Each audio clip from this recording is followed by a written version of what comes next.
ഒന്നാമത്തെ കാര്യം നീതിമാനായ ഭരണാധികാരികളില്ലാത്തതാണ്. രണ്ട്, സന്മാർഗത്തിലേക്ക് നയിക്കുന്ന ആലിമീങ്ങളില്ലാത്തത് കൊണ്ടാണ്. മൂന്ന്, തിന്മ കണ്ടാൽ തിരുത്തുന്ന നന്മ ഉപദേശിക്കുന്ന പ്രായമുള്ള ഉപ്പമാരും ഉമ്മമാരും ഇല്ലാത്തത് കൊണ്ടാണ്. നാല്, വനിസാഉഹും മസ്തൂറാത്ത് യതബറജന തബറജൽ ജാഹിലിയത്തിൽ ഊലാ. അല്ലാഹുവിന്റെ പ്രവാചകൻ പറയുന്ന നാലാമത്തെ കാരണം എന്തെന്നറിയുവോ? ഇന്നത്തെ പെണ്ണുങ്ങളുടെ ജീവിതത്തിന്റെ ശൈലികളാ, ഇന്നത്തെ പെണ്ണുങ്ങളുടെ പ്രവർത്തനങ്ങളാണ് 6-ാം നൂറ്റാണ്ടിലെ കാട്ടറബികളായ പെണ്ണുങ്ങളെ പോലും തോപ്പിച്ച് കളയുന്ന രീതിയില്, അവരെ പോലും പരാജയപ്പെടുത്തി കളയുന്ന രീതിയില്. എന്റെ പ്രിയപ്പെട്ട സഹോദരിമാരുടെ ജീവിതം അങ്ങനെയാണല്ലോ. എന്റെ പ്രിയപ്പെട്ട പെങ്ങന്മാര്, ഉള്ളത് പറഞ്ഞതിന്റെ പേരിൽ നിങ്ങൾ എന്നെ എന്ത് പറഞ്ഞാലും എനിക്കൊന്നുമില്ല. നിങ്ങൾ എന്നോട് ദേശം കാണിച്ചെന്ന് പറഞ്ഞിട്ട് എനിക്കൊന്നുമില്ല. നിങ്ങളുടെ സ്നേഹം കിട്ടുന്നതിന് വേണ്ടി ഞാനിത് പറയാതെ ഇരുന്ന നാളെ അല്ലാഹു നരകത്തിൽ എടുത്തു വെക്കുന്ന ഒന്നാമത്തെ വിറക് എന്റെ ശരീരമായിരിക്കും പെങ്ങള്. അതുകൊണ്ട് എന്റെ പ്രിയപ്പെട്ട ഉമ്മമാരോട് പെങ്ങന്മാരോട്, അല്ലാഹുവേ, ഇന്നത്തെ മുസ്ലിം പെണ്ണിന്റെ ജീവിത ശൈലികൾ കണ്ടാൽ, അവളുടെ നടത്തവും അവളുടെ സ്വഭാവവും അവളുടെ പ്രവർത്തനങ്ങളും കണ്ടാൽ, എന്റെ പ്രിയമുള്ളവരെ, നമുക്ക് അത്ഭുതം സംഭവിച്ചു പോവുകയാണ്. ഇന്നത്തെ പെണ്ണുങ്ങൾക്ക് എന്തേ സംഭവിച്ചത്? ഇന്നത്തെ എന്റെ പ്രിയപ്പെട്ട പെങ്ങന്മാർക്ക് എന്തേ സംഭവിച്ചത്? എന്തെല്ലാം കോമാളിത്തരങ്ങളാണ്, എന്തെല്ലാം പേക്കൂത്തുകളാണ്. അല്ലാഹുവിനും അവന്റെ പ്രവാചകനും ഇഷ്ടപ്പെടാത്ത കാര്യങ്ങൾ ചെയ്യുന്നതിൽ എന്റെ പെങ്ങൾക്ക് യാതൊരു പേടിയുമില്ല. അവൾക്ക് മരണത്തെ കുറിച്ചുള്ള ചിന്തയില്ല, ഖബറിനെ കുറിച്ചുള്ള ചിന്തയില്ല, നാളെ പടച്ച റബ്ബിന്റെ പരലോകത്ത് ചെന്ന് നിൽക്കേണ്ടവളാണെന്നുള്ള ഓർമ്മയില്ല. ചെയ്തു കൂട്ടിയത് മുഴുവനും പിടിച്ചു നിർത്തിയിട്ട് അല്ലാഹു എന്നെ ചോദിക്കുന്ന ഒരു ദിവസം വരാനുണ്ടെന്ന് എന്റെ പ്രിയപ്പെട്ട പെങ്ങന്മാര് മറന്നു പോവുകയാണ്. എല്ലാവരും ടിക്ടോക്കിന്റെ പുറകിലാ. എന്റെ പ്രിയപ്പെട്ട മുസ്ലിം പെണ്ണേ, അല്ലാഹുവേ, പണ്ടുള്ള പെണ്ണുങ്ങൾ തന്റെ മുഖം മറ്റൊരുത്തനെ കാണുന്നത് പേടിച്ചിരുന്ന ഒരു കാലമുണ്ട്, ലജ്ജയുണ്ടായിരുന്ന ഒരു കാലമുണ്ട്.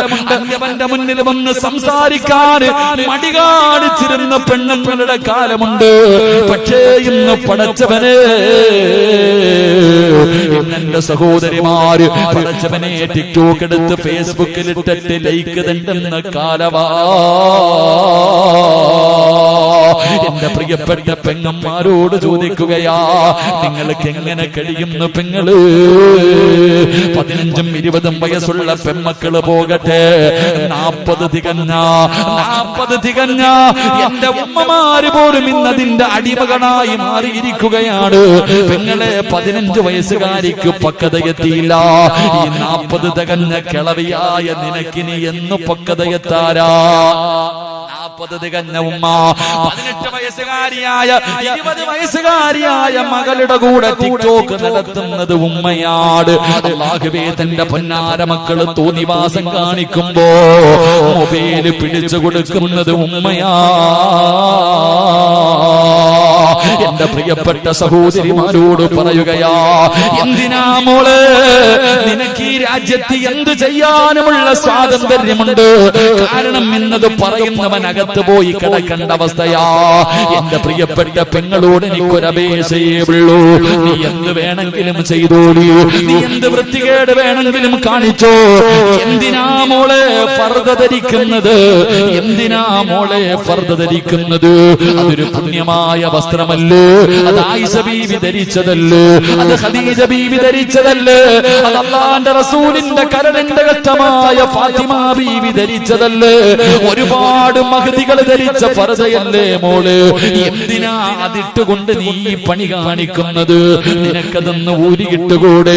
എന്റെ പ്രിയപ്പെട്ട പെങ്ങന്മാർ, പടച്ചവനെ ഇന്ന് ആരെയും മറന്നുപോയി. അല്ലാഹുവിനെ മറന്നു, റസൂലുള്ളാഹിനെ മറന്നു, വാപ്പയെ മറന്നു, ഉമ്മയെ മറന്നു, ഗുരുനാഥനെ മറന്നു. മറന്നു, എല്ലാവരെയും മറന്നു. ഏതെങ്കിലും ഒരു മരത്തിന്റെ ചുവട് കിട്ടിയാൽ എന്തിനെന്റെ പ്രിയമുള്ളവരെ ഇന്ന് വാഹനങ്ങളിൽ സഞ്ചരിക്കാൻ കഴിയുന്നില്ല, ട്രെയിനുകളിൽ യാത്ര ചെയ്യാൻ കഴിയുന്നില്ല. എന്റെ പ്രിയപ്പെട്ടവരെ എവിടെ നോക്കിയാൽ തടച്ചവരെ തന്റെ കണ്ണിന്റെ മുന്നിൽ ഉസ്താദന്മാരിയ്ക്കുന്നുണ്ട്, വാപ്പയുടെ പ്രായമുള്ളവരിയ്ക്കുന്നുണ്ട്, ഉമ്മയുടെ പ്രായമുള്ളവരിയ്ക്കുന്നുണ്ട്, തന്നെ പോലെ ചെറുപ്പക്കാരിയായ പെണ്ണുങ്ങളിരിക്കുന്നുണ്ട്. ഇതെല്ലാവരും മുന്നിലിരിക്കുമ്പോഴും അമുസ്ലിമായ കൂട്ടുകാരന്റെ മടിത്തട്ടിൽ കിടക്കുന്ന എന്റെ പ്രിയപ്പെട്ട പെങ്ങള് എങ്ങനെ കഴിയുന്നടി നിനക്കിങ്ങനെ കാണിക്കാറ്? ആരിരുന്നാലും നാണമില്ല. അവന് ലജ്ജയുണ്ട്, അവന് ലജ്ജയുണ്ട്. പക്ഷേ നമ്മുടെ സമുദായത്തിന് ലജ്ജയില്ല. അവൻ ഒടിഞ്ഞു മാറിയാലും വിടില്ല. അവന്റെ തോളിലൂടെ കൈയിട്ട് കൊണ്ട് ഉസ്താദന്മാരുടെ മുന്നിലിരുന്ന് സെൽഫി എടുക്കുന്ന പെണ്ണുങ്ങളുടെ കാലമാ. ഏതെങ്കിലും ഒരു മരത്തിന്റെ ചുവട് കിട്ടിയാൽ, ഏതെങ്കിലും ഒരു മരത്തിന്റെ ചുവട് കിട്ടിയാ അവിടെ ഇരുന്നു കൊണ്ട് റബ്ബേ തന്റെ വികാരം തീർക്കുന്ന പെണ്ണുങ്ങളുടെ കാലമാ. എന്റെ പ്രിയപ്പെട്ട സഹോദരിമാരോട് എനിക്ക് പറയാനുള്ളത്, എന്തിനും നിനക്ക് സ്വാതന്ത്ര്യമുണ്ട്. നിന്നെ ചോദിക്കാനും തടയാനും ആരുമില്ല.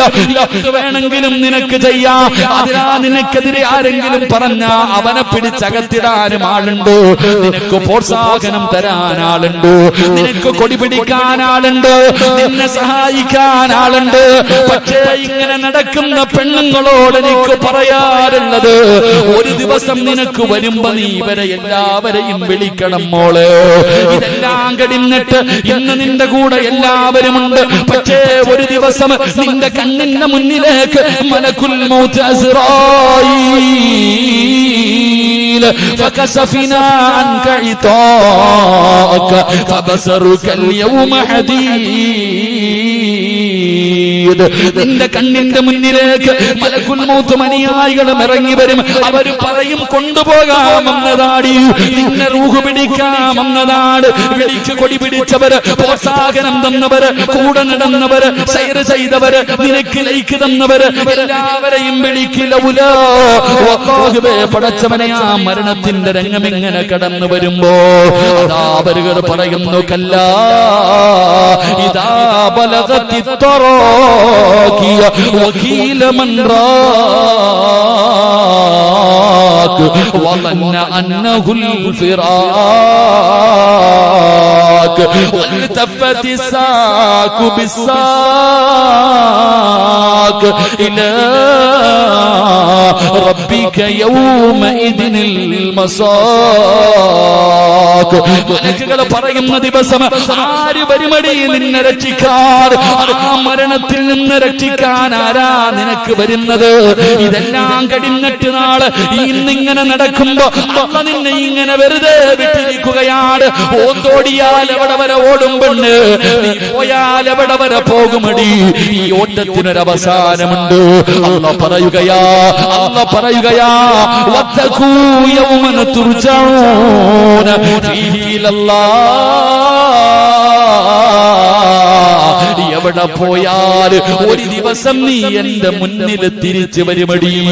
നീ എവിടെ പോയാൽ നാളെ എന്റെ മുന്നിൽ വന്ന് നിൽക്കുന്ന ഒരു ദിവസം നിനക്ക് വരാനുണ്ട്. അതുകൊണ്ട് പെങ്ങളോട് പറയുകയാ, ഇന്നെല്ലാ ഫ്രണ്ട്ഷിപ്പാണ്. ഇവന്റെ കയ്യിൽ പിടിച്ചാലും കുറ്റം പറയാ പാടില്ല. ഇന്നലക്ക് കൂട്ടുകാരാട് പെങ്ങളെ വ്യഭിചാരമെന്ന് പറഞ്ഞാൽ ആണും പെണ്ണും കിടപ്പറയിൽ കിടന്ന് ശാരീരികമായി ബന്ധപ്പെടുന്നതിന് മാത്രമല്ല വ്യഭിചാരമെന്ന് പറഞ്ഞത്. അല്ല വ്യഭിചരിക്കരുതെന്നല്ല പറഞ്ഞത്. വലാ തഖറബുസ്സിനാ ഇന്നഹു കാന ഫാഹിശാ. വ്യഭിചരിക്കരുതെന്നല്ല പറഞ്ഞത്. നിങ്ങൾ അടുക്കല്ലേ, നിങ്ങൾ അടുക്കല്ലേ. അവന്റെ കയ്യിൽ പിടിക്കുന്നത് വ്യഭിചാരമാണ്, അവനെ കാണുന്നത് വ്യഭിചാരമാണ്, അവനോട് സംസാരിക്കുന്നത് വ്യഭിചാരമാണ്, അവൻ പറയുന്നത് കേൾക്കുന്നത് വ്യഭിചാരമാണ്, അവനെ കുറിച്ച് ചിന്തിക്കുന്നത് വ്യഭിചാരമാണ്. ഇത് വ്യഭിചാരമാണ്, വ്യഭിചാരമാണ്. ഇങ്ങനെ വ്യഭിചരിക്ക് നടക്കുന്നവന്റെ ആയുസ് കുറവാണ്. ഇങ്ങനെ വ്യഭിചരിച്ച് നടക്കുന്നവന്റെ ആയുസ് കുറവാണ് പൊന്നുമോനെ. അതുകൊണ്ട് എന്റെ പ്രിയപ്പെട്ട പെങ്ങന്മാരോട് പറയുകയാ, അഹങ്കാരം കുറയ്ക്ക് പെണ്ണേ, ഒന്ന് താഴെ ഇറങ്ങടി പൊന്നുമോള്. 50 വയസ്സുള്ള നിന്റെ ഉമ്മ ചെയ്യാത്ത പാപം ഈ 18 വയസ്സിന് നീ ചെയ്തില്ലേ പൊന്നുമോള്? 20 വയസ്സുള്ള 25 വയസ്സുള്ള പെങ്ങളോട് ഞാൻ ചോദിക്കുകയാ, നിന്റെ ഉമ്മയുടെ ഉമ്മ 60 വയസ്സ് 70 വയസ്സ് വരെ ജീവിച്ചവരാ. നിന്റെ അടുക്കൽ എത്രയോ പ്രായം ചെന്ന ഉമ്മ ഇരിപ്പുണ്ട്. ആ ഉമ്മ 60 കൊല്ലം കൊണ്ട് ചെയ്യാത്ത പാപം മോളെ നിന്റെ ഈ ചെറിയ പ്രായത്തിൽ ചെയ്ത് കളഞ്ഞില്ലേടി. ഇനിയെങ്കിലും നിനക്കൊന്ന് നന്നായിക്കൂടെ? ഇനിയെങ്കിലും ഇതെല്ലാം ഒന്ന് നിർത്തിക്കൂടെ? യുവത്വത്തോട് എനിക്ക് പറയാറുള്ളത്, എന്റെ പെങ്ങന്മാരോട് എനിക്ക് പറയാറുള്ളത്, അല്ലാഹുവിന്റെ പ്രവാചകന് 3 വിഭാഗം പെണ്ണുങ്ങളെ ശപിച്ചിരിക്കുകയാ. അല്ലാഹുവിന്റെ റസൂൽ അവിടെന്ന് പറഞ്ഞു, സ്വഹാബാ 3 വിഭാഗം പെണ്ണുങ്ങളെ അല്ലാഹു ശപിച്ചിരിക്കുകയാ. അവൾ അല്ലാഹുവിന്റെ ശാപം കിട്ടിയവളാ, അവൾ അല്ലാഹുവിന്റെ ശാപം കിട്ടിയവളാ. അല്ലാഹു ശപിച്ചാ നന്നാകുവോ മോളെ? അല്ലാഹു ശപിച്ചാ നന്നാവോ? ശപിച്ചവനാണ് ഇബ്ലീസ്. അവന്റെ അവസ്ഥ എന്താണെന്ന് എനിക്കും നിങ്ങൾക്കും അറിയാമല്ലോ. അതുകൊണ്ട് അല്ലാഹു ശപിച്ച 3 വിഭാഗം പെണ്ണുങ്ങളുണ്ട്. അതിലെ ഒന്നാമത്തെ വിഭാഗമാരാ? എന്റെ പ്രിയപ്പെട്ട ചെറുപ്പക്കാരാ, എന്റെ പ്രിയപ്പെട്ട യുവത്വേ, അല്ലാഹുവിന്റെ ശാപം കിട്ടിയ 3 വിഭാഗത്തിൽ ഒന്നാമത്തെ വിഭാഗം പച്ചകുത്തുന്നവരാ. ഇന്ന് പച്ചകുത്തുന്നത് ഒരു വല്ലാത്ത ട്രെൻഡാണല്ലോ. ശരീരത്തു പച്ചകുത്തുന്നത് ഇന്ന് വല്ലാത്ത ട്രെൻഡാണല്ലോ. നേരത്തെ ആണുങ്ങൾ മാത്രമാണ് ചെയ്തതെങ്കിൽ ഇന്ന് പെണ്ണുങ്ങളിലേക്കും കടന്നു വന്നിരിക്കുകയാ. അവളുള്ള വീട് നേരെയാകൂല. അല്ലാഹുവിന്റെ ശാപം കിട്ടിയവളുള്ള വീട്. റസൂലുള്ള പറയുകയാണ്, നിന്റെ ഭാര്യയുണ്ടോ, നിന്റെ മക്കളുണ്ടോ, നിന്റെ കൂടപ്പിറപ്പുണ്ടോ? അല്ലാഹു ശപിച്ച 3 വിഭാഗത്തിൽ നിന്റെ വീട്ടിലെ ഏതെങ്കിലും ഒരു പെണ്ണുണ്ടോ? റസൂലുള്ള പറയുകയാ, പച്ചകുത്തുന്നവരെ അല്ലാഹു ശപിച്ചിട്ടുണ്ട്. രണ്ടാമത്തെ വിഭാഗം ആരെന്നറിയോ? ചെറുപ്പക്കാരാ, നീ ചോദിക്കുമല്ലോ, ഉസ്താദേ എന്ത് ചെയ്തിട്ടും ഞാൻ എന്തേ നേരെയാകാത്തത്? ഞാനെന്ത് കച്ചവടം ചെയ്താലും പൊളിയുന്നല്ലോ, എന്തെല്ലാം ഉണ്ട് ഉസ്താദേ, ബർക്കത്തില്ലല്ലോ, വയറ് നിറയുന്നില്ലല്ലോ, തൃപ്തിപ്പെടാ കഴിയുന്നില്ലല്ലോ. എന്റെ ചെറുപ്പക്കാരാ, വീട്ടിൽ പോയിട്ട് നോക്കടാ. അല്ലാഹുവിന്റെ റസൂല് പറയുന്നു, പടച്ചറബ് ശപിച്ച രണ്ടാമത്തെ വിഭാഗമാരാ? സൗന്ദര്യത്തിന് വേണ്ടി മുഖത്തെ മുടി പറിച്ചു കളയുന്ന പെണ്ണ്. നീ അല്ലാഹുവിന്റെ ശാപം കിട്ടിയവളാ. വീട്ടിൽ ചെന്നിട്ട് ഭാര്യയുടെ പിരിയത്തിൽ നോക്കടാ ചെറുപ്പക്കാരാ. നിന്റെ ഉമ്മയുടെ വയറ്റിൽ കിടന്ന തെറ്റ് കണ്ടാ തിരുത്തേണ്ടവനാണ് നീ. നിന്റെ പെങ്ങളുടെ നെറ്റിയിൽ അവളുടെ മുഖത്തേക്ക് നോക്ക്, നിന്റെ സഹോദരിയുടെ മുഖത്ത് നോക്ക്, നിന്റെ ഭാര്യയുടെ മുഖത്ത് നോക്ക്, നിന്റെ പെമ്മക്കളുടെ മുഖത്ത് നോക്ക്. ഇന്ന് പെണ്ണുങ്ങളല്ല സൗന്ദര്യവർദ്ധനവിന് വേണ്ടി പടച്ചവനെ അവരുടെ ശരീരത്തിലെ മുടി പിടിത് കളയുകയാണ്. ഇന്നെല്ലാം മോഡലാ, പുടുത്ത നാറുപടി പൊന്നുമോള്, മണ്ണ് തിന്നണ്ട ശരീരവാ. എത്രയൊക്കെ സൗന്ദര്യമുള്ളവളാണെങ്കിലും 3ന്റെ അന്ന് കബറങ്ങാടം പൊളിച്ചാ അല്ലാഹുവേ, ചിതലും പുഴുക്കളും താവളം പെരുത്തുണ്ടതിൽ സന്തോഷമാണവകൾക്കു നീ ചെല്ലുന്നതിൽ. പൊൻവർണ്ണ കോമള മൃദുലമായ ശരീരമിൽ സമരത്തിലാണ് പരസ്പരം തിന്നുന്നതിൽ. കാർഡില്ലറേഷന് വേണ്ട പോലതിലുണ്ട്, ക്യൂ സിസ്റ്റമില്ല, തള്ളലാണത് കൊണ്ട്.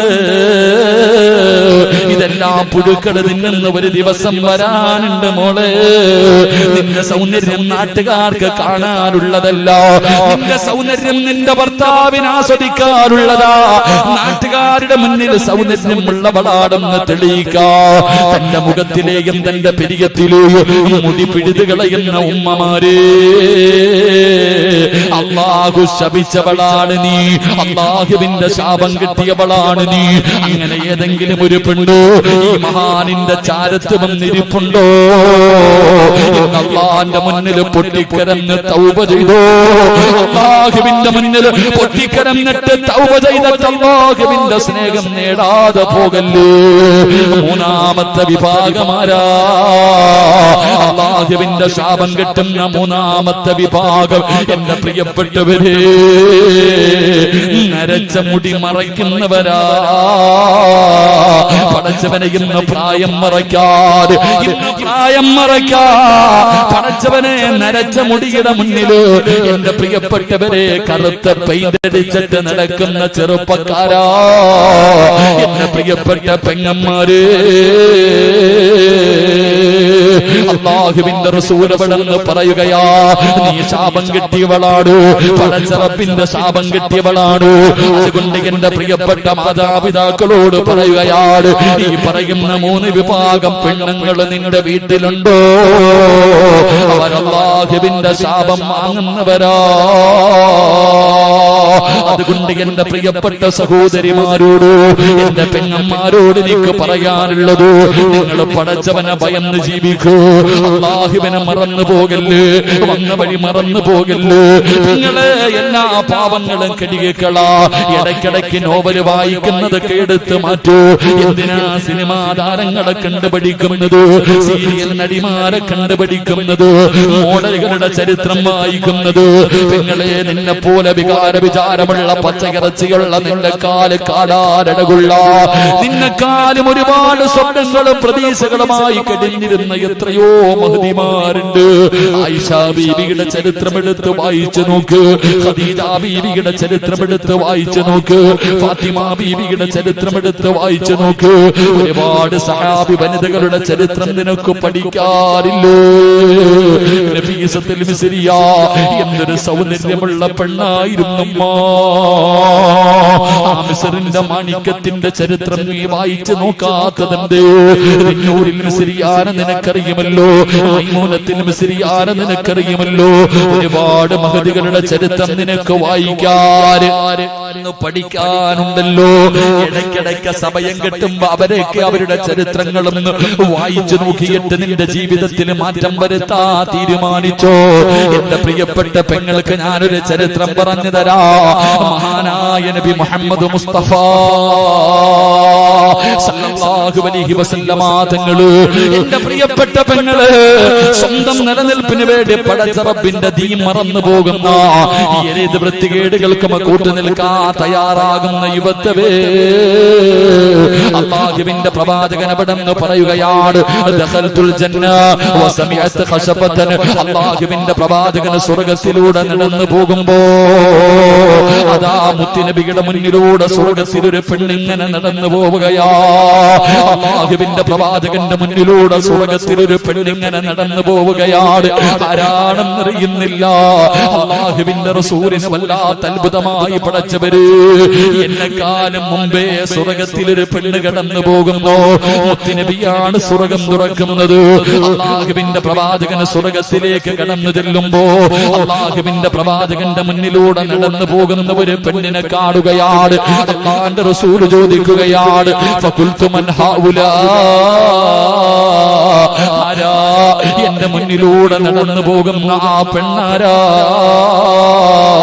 ആ സമയത്ത് മലക്കുകൾ പറയുകയാണ്, യാ റസൂലല്ലാഹ് ഹാദിഹി റുമൈസ, അത് റുമൈസയാണ് നബിയേ, അത് റുമൈസയാണ് നബിയേ. ആരാണ് റുമൈസ എന്നറിയുമോ? അനസ് ഇബ്നു മാലിക് റളിയല്ലാഹു തആല അൻഹു, അനസ് റളിയല്ലാഹു തആല അൻഹുവിന്റെ പ്രിയപ്പെട്ട മാതാവാണ് Mahdi Ummu Sulaim. Ummu Sulaim റളിയല്ലാഹു തആല അൻഹ, എന്റെ പ്രിയപ്പെട്ട പെങ്ങന്മാർക്ക് ആ സഹാബി വനിതയുടെ ചരിത്രം അറിയുമോ? അനസ് റളിയല്ലാഹു തആല അൻഹുവിന്റെ ഉമ്മയാണ്. അല്ലാഹുവേ, മഹദിയുടെ ചരിത്രം എടുത്ത് വായിച്ചു നോക്ക് പെങ്ങള്. അല്ലാഹുവിന്റെ ദീനിന് വേണ്ടി സ്വർഗം കിട്ടാൻ എന്തൊക്കെ ത്യാഗം സഹിച്ചവനെന്നറിയുമോ? പരിശുദ്ധ ദീനിനെ കുറിച്ച് കേൾക്കുകയാണ്, മുത്തുനബിയെ കുറിച്ച് കേൾക്കുകയാണ്. ഉമ്മു സുലൈം റളിയല്ലാഹു തആല മുസ്ലിമാവുകയാ. അല്ലാഹുവിന്റെ ദീനിലേക്ക് ഷഹാദത്ത് കലിമ പറഞ്ഞിട്ട് കടന്നു വരികയാണ്. മുസ്ലിമായിട്ട് ഉമ്മു സുലൈം എന്ന പെണ്ണ് തന്റെ പൊന്നാര അരസെന്ന് പറയുന്ന പിഞ്ചു മകന്റെ കയ്യിൽ പിടിച്ചുകൊണ്ട് വീട്ടിലേക്ക് കടന്നു ചെല്ലുമ്പോ മാലിക് എന്ന ഭർത്താവ് പറയുന്ന ഉമ്മു സുലൈം, എനിക്ക് നിനക്ക് എന്നെ വേണോ, പുതിയ മതം വേണോ? നിനക്ക് ഇസ്ലാം മതമാണോ വേണ്ടത്, എന്നെയാണോ നിനക്ക് വേണ്ടത്?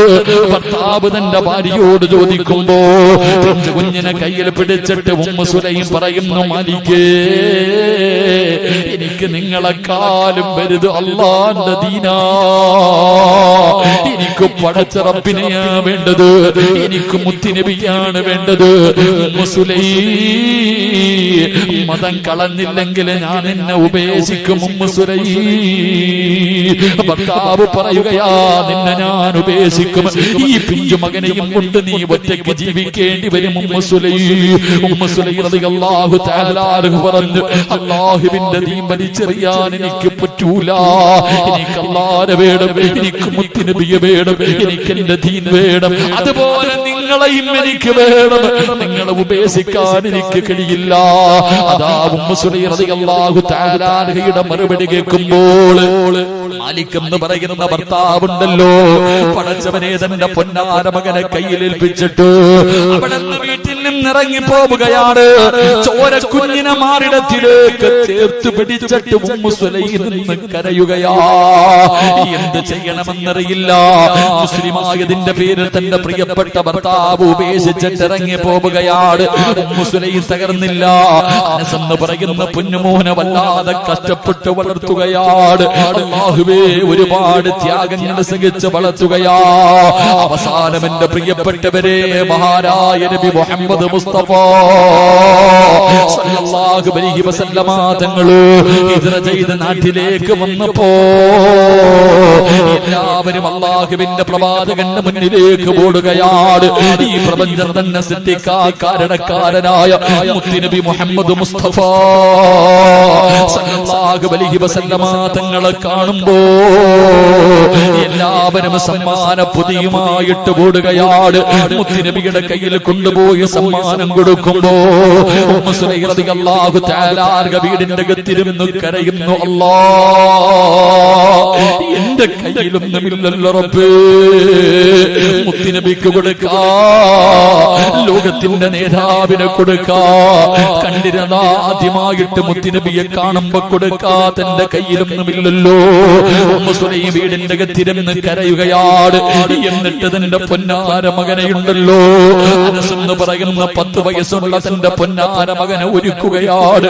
പുതിയ വസ്ത്രങ്ങൾ ധരിപ്പിച്ചു, തന്റെ പൊന്നുമോനെ കുളിപ്പിച്ച് വസ്ത്രം ധരിപ്പിച്ച് സുഗന്ധം തേച്ചിട്ട് തന്റെ പൊന്നുമോനെ കെട്ടിപ്പിടിച്ചിട്ട് ചുംബനം കൊടുക്കുകയാ. അനസ് എന്ന് പറയുന്ന പൊന്നുമകൻ ചോദിക്കുന്നു, എന്തിനാ ഉമ്മ കരയുന്നത്, എന്തിനാ ഉമ്മ കരയുന്നത്? തന്റെ പൊന്നാര മകന് കെട്ടിപ്പിടിച്ച് ചുംബനം കൊടുത്തിട്ട് കയ്യിൽ പിടിച്ചുകൊണ്ട് ഇലാ ഹദ്റത്തി റസൂലില്ലാഹ്,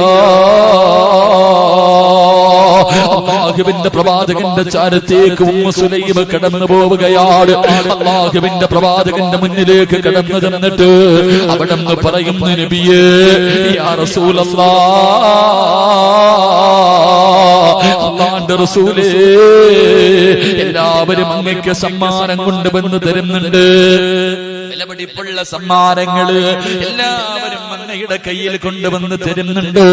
എന്റെ കയ്യിൽ തരാനൊന്നുമില്ല നബിയേ, ഞാൻ പാവപ്പെട്ടവളാ, എന്റെ കയ്യിൽ തരാനൊന്നുമില്ല നബിയേ.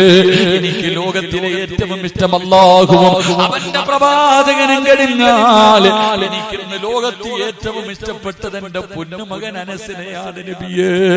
എനിക്ക് ഏറ്റവും ഇഷ്ടപ്പെട്ടത് എന്റെ 10 വയസ്സുള്ള പൊന്നുമോനെയാ. അങ്ങയുടെ കയ്യിൽ തരാൻ എന്റെ കയ്യിലൊന്നുമില്ല.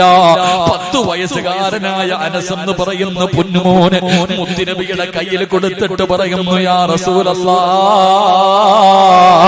ഇവനെ എടുത്തോ നബിയേ, എന്റെ പൊന്നുമോനെ എടുത്തോ നബിയേ, അങ്ങയുടെ ചെരുപ്പെടുത്ത് തരാൻ, അങ്ങക്ക് വെള്ളമെടുത്ത് തരാൻ, അങ്ങക്കൊരു സാധ്യമായിട്ട് എന്റെ പൊന്നുമകനെ എടുത്തോ നബിയേ. അനസ് എന്ന് പറയുന്ന 10 വയസ്സുള്ള 9.5 മാസക്കാലം ഗർഭം ചുമന്ന് മരണവേദനയുടെ വേദനയും പ്രസവിച്ച തന്റെ പൊന്നാര 10 വയസ്സുള്ള മകന് അല്ലാഹുവിന്റെ റസൂലിന്റെ കയ്യിലേക്ക് വെച്ച് കൊടുത്തിട്ട് ഈ ഉമ്മ പറഞ്ഞതെന്തെന്നറിയുവോ മോനെ അനസ്, നാളെ അല്ലാഹുവിന്റെ പരലോകത്ത് വെച്ച് കാണുമ്പോ ഈ ഉമ്മാനെ നീ കയ്യിൽ പിടിച്ച് സ്വർഗത്തിൽ കൊണ്ടുപോകണേ അനസ്, എന്നെ നീ സ്വർഗത്തിൽ കൊണ്ടുപോകണേ അനസ്. അല്ലാഹുവിന്റെ റസൂലിന്റെ കയ്യിലേക്ക് തന്റെ പൊന്നുമകന്റെ കൈ പിടിച്ച് കൊടുത്തെന്ന് ചരിത്രം പറയുമ്പോ അല്ലാഹു ഇഷ്ടപ്പെട്ട ഒരു മഹാനിന്റെ ചാരത്ത് കടന്നു വന്ന എന്റെ പ്രിയപ്പെട്ട ഉമ്മ പെങ്ങന്മാരോട് ചോദിക്കുകയാ, ആ ഉമ്മ സുലൈം കിടക്കുന്ന സ്വർഗമുണ്ടല്ലോ, ആ സ്വർഗത്തിൽ കിടക്കുന്നത് പോയിട്ട്, ആ സ്വർഗം ചോദിക്കുന്നത് പോയിട്ട്, ആ സ്വർഗമെന്ന് കാണുന്നത് പോയിട്ട്, ആ സ്വർഗത്തിന്റെ പരിമളം 500 വർഷത്തെ വടിദൂരം വരെ അടിച്ച് വീശുന്നുണ്ട്.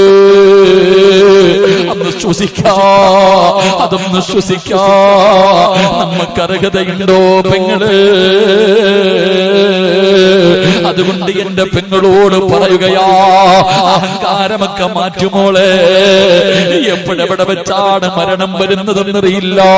അതുകൊണ്ട് എന്റെ പ്രിയപ്പെട്ടവരോട് എനിക്ക് പറയാറുള്ളത് ഞാൻ നിർത്തുകയാണ്. ഇന്നലെ കണ്ടവനെ എന്ന് കാണാത്ത ദുനിയാവാ. നമുക്കൊക്കെ ഒരു ചിന്തയുണ്ട്, നമുക്കൊന്നും രോഗമില്ലല്ലോ, ക്യാൻസർ ഇല്ലല്ലോ, ട്യൂമർ ഇല്ലല്ലോ, കിഡ്നി തകർന്നിട്ടില്ലല്ലോ, എനിക്ക് പ്രായമായില്ലല്ലോ, ഞാനിപ്പോഴെങ്ങും മരിക്കൂല, ഇനിയും ഒരുപാട് കാലം ജീവിക്കുമെന്ന ഒരു ധാരണ നമുക്കുണ്ട് മുസ്ലിമേ. എങ്കിലാരാ പറഞ്ഞത്, എങ്കിലാരാ പറഞ്ഞത്, തുഅമ്മീലു ഫിദ്ദുനിയാ തവീലൻ വലാ തദ്രീ إلى جنة ليل هل تحيسوا إلى الفجر وكم من صحيح مات من غير علة وكم من مريض عاش دهرا لا تهري. കവി എവിടെന്ന് ചോദിക്കുകയാണ്, കവി എവിടെന്ന് ചോദിക്കുകയാ, നമ്മുടെ ചില പ്രവർത്തനങ്ങളും നടത്തവും നമ്മുടെ ജീവിതവും കണ്ടാ ഒരിക്കലും മരിക്കാത്തവനെ പോലെ ഇങ്ങനെ നടക്കുന്നവരോട് കവി ചോദിക്കുകയാ, ഇലാ ജന്ന ലൈലുൻ ഹൽ തഈസു ഇലൽ ഫജ്രി. രാവിലെ സലാം പറഞ്ഞിട്ട് ജോലിക്ക് പോയ നിന്റെ വാപ്പ എവിടെ പോയടാ? രാവിലെ ജോലിക്ക് പോകുവാണെന്ന് പറഞ്ഞ് കെട്ടിപ്പിടിച്ച് ചുംബനം തന്നിട്ട് ജോലിക്ക് പോയ നിന്റെ വാപ്പ എവിടെ പോയി? രാവിലെ പാതിരാത്രി ഭക്ഷണം കഴിച്ച് ഉമ്മയുടെ കൂടെ കിടപ്പറയിലേക്ക് കടന്ന നിന്റെ വാപ്പ എവിടെ? നിന്റെ ഉമ്മ എവിടെ? രാവിലെ പോയവർ വൈകുന്നേരം തികച്ചില്ല, വൈകുന്നേരത്തെ കടന്നവര് രാവിലെ എഴുന്നേറ്റില്ല. കണ്ടില്ലേടാ കൊണ്ടുപോയത്? മൂക്കിന്റെ ദ്വാരം പഞ്ഞി കൊണ്ടടയ്ക്കുന്നേ, കാണേണ്ടവർ കണ്ടോ ഇതാ പൊതിയുന്നേ. മയ്യത്തുകട്ടിൽ തോളിലേക്കുയരുന്നേ, പുരയ്ക്കുള്ളിലപ്പോൾ രോദനം ഉയരുന്നേ. അരുമക്കിടാങ്ങൾ വാപ്പയെ വിളിക്കുന്നേ, അതിനുത്തരം നൽകാതെ നീ കിടക്കുന്നേ.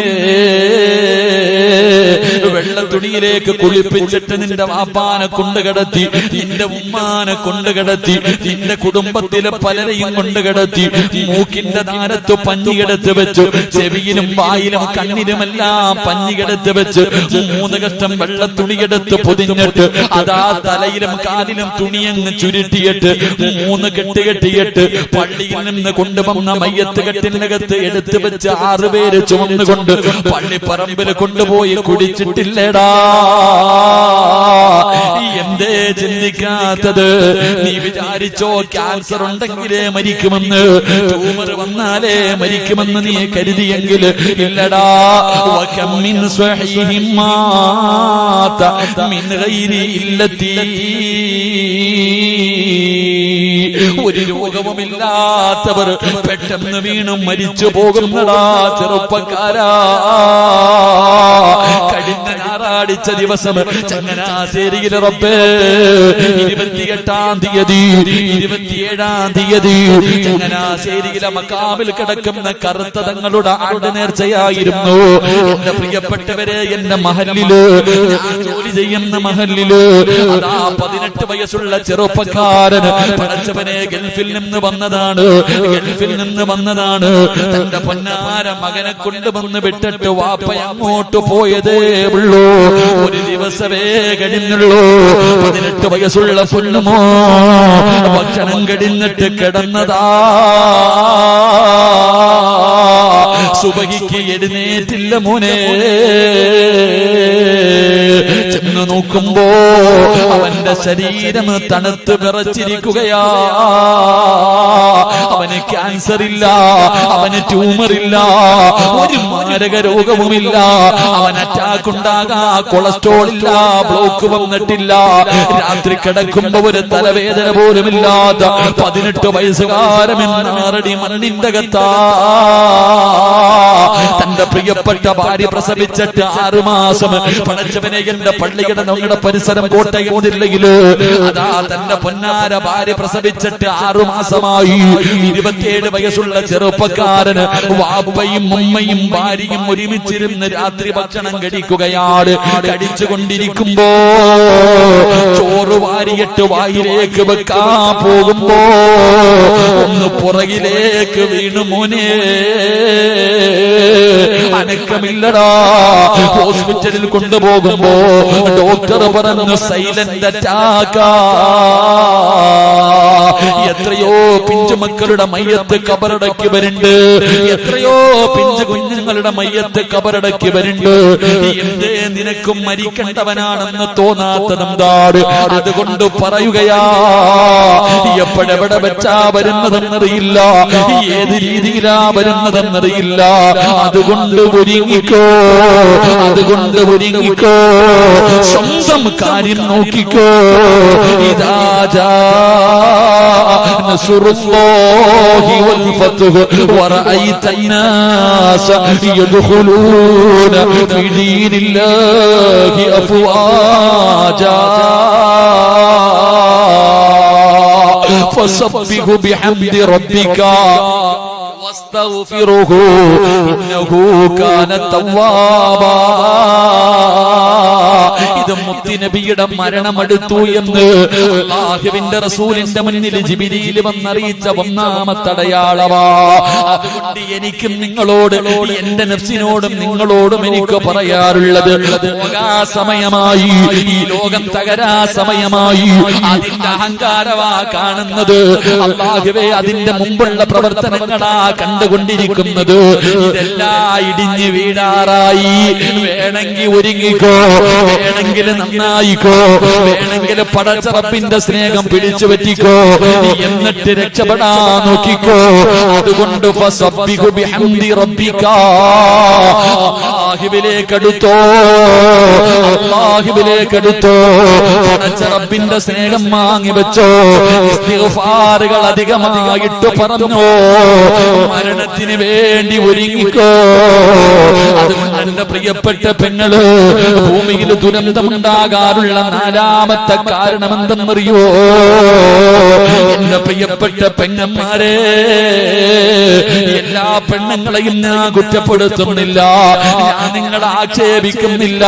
കാരണം നിങ്ങളുടെ കാലിന്റെ ചുവട്ടിലാ സ്വർഗം കിടക്കുന്നത്, ഉമ്മാന്റെ കാൽ ചുവട്ടിലല്ലേ സ്വർഗം കിടക്കുന്നത്. അതുകൊണ്ട് എന്റെ ഉമ്മ പെങ്ങന്മാരെ ഞാൻ അവഹേളിക്കുന്നില്ല, നിങ്ങളെ കുറ്റപ്പെടുത്തുന്നില്ല. പക്ഷേ ഞങ്ങളിലെ ചില പെണ്ണുങ്ങളുണ്ടല്ലോ, അവരാറാം നൂറ്റാണ്ടിൽ ജീവിച്ചിരുന്ന കാട്ടറബികളുടെ കാലത്ത് ജീവിച്ചിരുന്ന പെണ്ണുങ്ങളെക്കാലം തരതാഴ്ന്ന ജീവിതമാ. ഇരുണ്ട യുഗമെന്ന് വിളിക്കുന്ന ഡാർക്ക് ഏജിലെ പെണ്ണുങ്ങളെക്കാല് കഷ്ടവാ. ആ കാലമാണ് മോള് ദുരന്തങ്ങൾ വലിച്ചു വെക്കുന്നതെന്ന് ചരിത്രം പറയുമ്പോ എന്റെ പ്രിയപ്പെട്ടവരെ ഒരുങ്ങിക്കോ.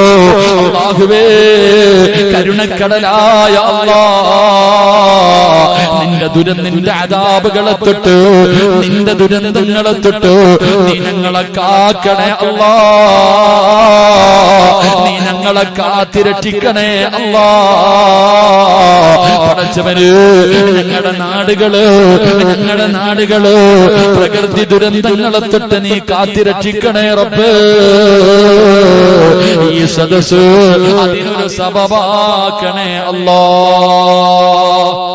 നമ്മളെ എല്ലാവരെയും കാത്തിരക്ഷിക്കുമാറാകട്ടെ, നമ്മുടെ നാടുകളെയും അല്ലാഹു കാത്തിരക്ഷിക്കുമാറാകട്ടെ. എന്റെ പ്രിയമുള്ളവരെ, ദുരന്തങ്ങൾ ഉണ്ടാകാനുള്ള കാരണങ്ങൾ ഈ 4 കാരണങ്ങളാണ്. അല്ലാഹു പഠിക്കാനും മനസ്സിലാക്കാനും അല്ലാഹു ഭാഗ്യം നൽകുമാറാകട്ടെ.